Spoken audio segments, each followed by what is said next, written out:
Jean Lémarie, votre invité ce soir est l'ancien directeur général de l'Organisation mondiale du commerce. Bonsoir Pascal Lamy. Bonsoir. Ce soir, les Wallons refusent toujours d'approuver ce fameux CETA, le traité de libre-échange entre l'Europe et le Canada.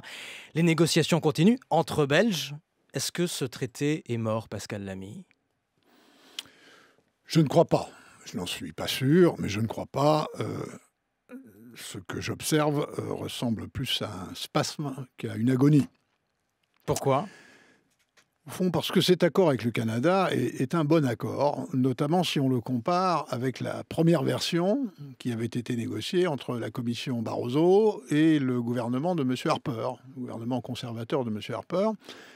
Le changement de gouvernement au Canada qui a amené Trudeau, qui est plutôt un social-démocrate, disons, si on raisonne en termes européens, la nouvelle version qui a été négociée par Trudeau et par la nouvelle commission, celle de Juncker, est bien meilleure que la précédente. Notamment sur le sujet qui préoccupe nos amis belges, dont nos amis wallons.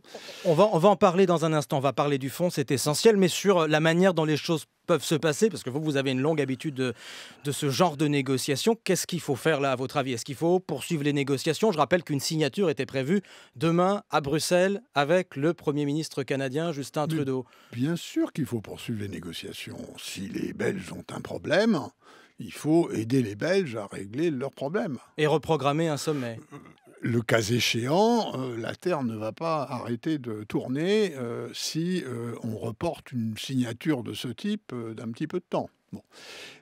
C'est normal que les Belges soient sous pression, puisque, en gros, tous les autres membres de l'Union européenne... C'est normal qu'ils soient sous pression, je vous pose la question, parce que c'est normal l'ultimatum lancé aux Wallons a été très mal pris par d'autres en Europe.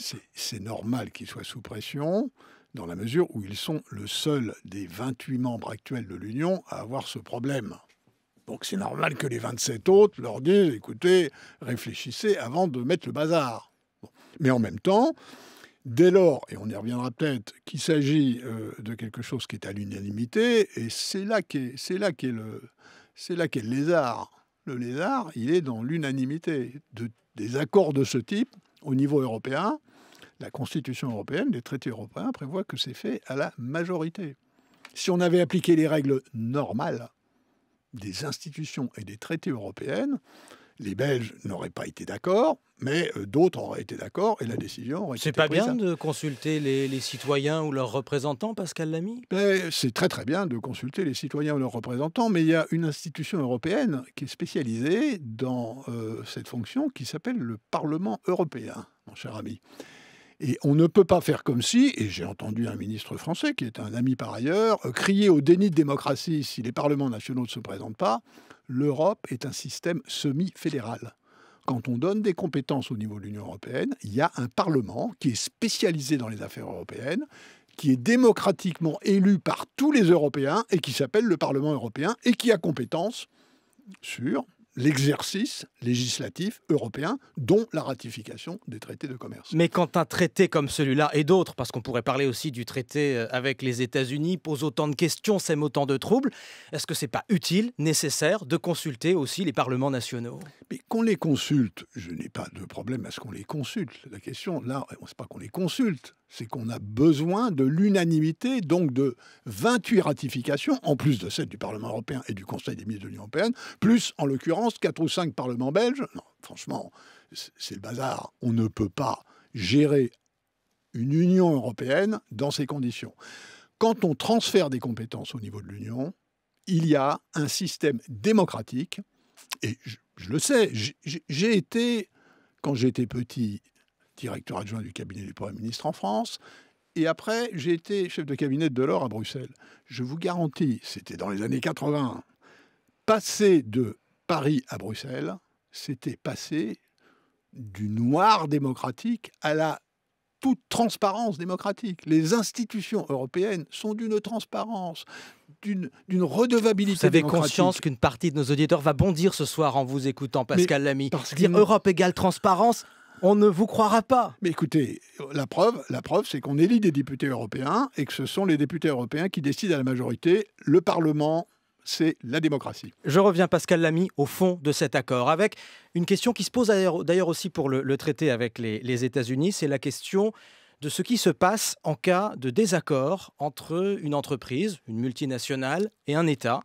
Le traité prévoit la mise en place d'un tribunal composé de juges professionnels. Qui seront ces juges? Ça inquiète beaucoup en Europe. Je comprends que ça inquiète. Et l'accord qui est sur la table entre les États-Unis, entre l'Europe et le Canada est un modèle bien meilleur que tous ceux qui existent jusqu'à présent, parce qu'il existe plein de traités bilatéraux d'investissement qui ont plein de dispositifs d'arbitrage spécifiques de ce type.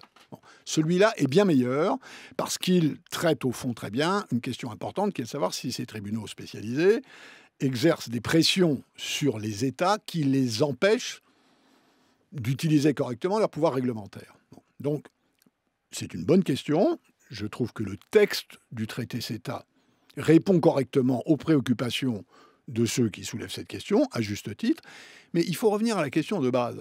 La question de base, c'est pourquoi, si je suis investisseur européen au Canada ou investisseur canadien en Europe, pourquoi est-ce que je ne ferais pas confiance aux tribunaux canadiens si je suis européen et aux tribunaux européens si je suis canadien? Et c'est la solution de bon sens. De même qu'ailleurs que ce serait la solution de bon sens avec les Américains. Sauf que les diplomates n'aiment pas ça, parce qu'on ne va pas forcément faire confiance aux tribunaux chinois ou birmans. Et les diplomates n'aiment pas dire « je fais confiance au Canada, mais pas à la Birmanie ». Et donc, de temps en temps, il faudrait violer les diplomates, quand c'est le bon sens qui doit s'imposer.